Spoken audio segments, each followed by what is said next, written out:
À l'entame de cette 4e journée, Mont-de-Marsan et Vannes sont au coude à coude au classement, respectivement au 10e et 9e rang, avec un bilan d'une victoire pour 2 défaites. L'ambition des deux équipes est donc de rééquilibrer ce bilan. Et depuis la montée en Pro D de Devante, les Montois se sont toujours imposés.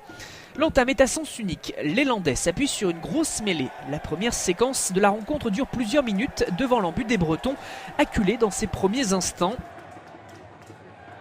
Les épreuves de force s'enchaînent.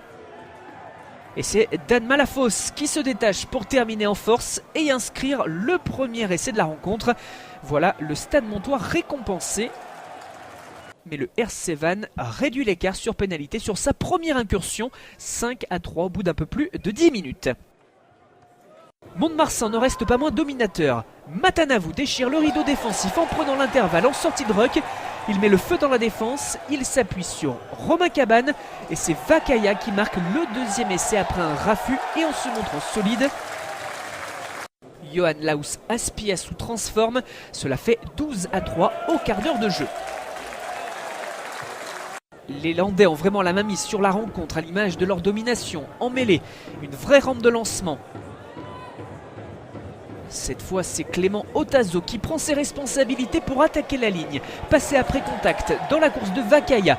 Les passes s'enchaînent, sont rapides. Le surnombre au large et la conclusion de Laus Aspiassou pour déjà le 3e essai de la partie. Alors que l'on joue depuis 20 minutes, 17-3. Mais juste avant la pause, Vannes réagit enfin au courage. Du travail pour fixer sous les poteaux et un surnombre sur les ailes. Jean-Baptiste Pic décale Vendry Picot. Le suspense est relancé juste avant la mi-temps. La transformation d'Ilsenbeck est ratée, mais cela fait 17-8 au moment de regagner les vestiaires. Et l'international allemand n'a pas plus de précision au retour des vestiaires en trouvant le poteau gauche. Les Bretons ratent des occasions. Ils vont cependant se voir donner l'occasion de se relever, une situation d'avantage et un plaquage beaucoup trop engagé de Thibaut Rey sur Jules Lebaille.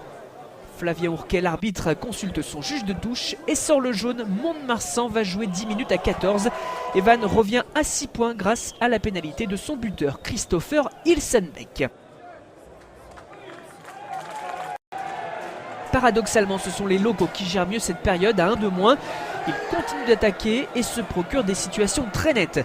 À l'image de Laus Aspiassou qui tape à suivre mais ne peut conclure. L'essai qui remet dans le bonus arrive une fois les deux formations à nouveau à 15 contre 15. La redoublée et Clément Otazo qui donne dans la course de Hassel. La passe vers Kribache. Les avants font les efforts. Et c'est Timothy Matanavou qui marque son premier essai de la saison depuis son retour dans les Landes. 22 puis 24-11. Vannes a pris un coup sur la tête. Mont-de-Marsan se détache et enfonce le clou encore. De nouveau Hassel pour capter ce qui est une pénale touche. Un ballon porté et Yann Bretous derrière la ligne d'embut. Le doublé pour lui, son deuxième doublé de la saison après celui face à Narbonne. Danry Gerber ne tremble pas au pied. Le score est scellé 31-11. Et les attaques montoises se poursuivent. La fin de passe de Dorian Laborde et la puissance, l'essai de ce jeune de 20 ans, le 6e de son équipe dans ce match. Gerber est encore présent pour transformer.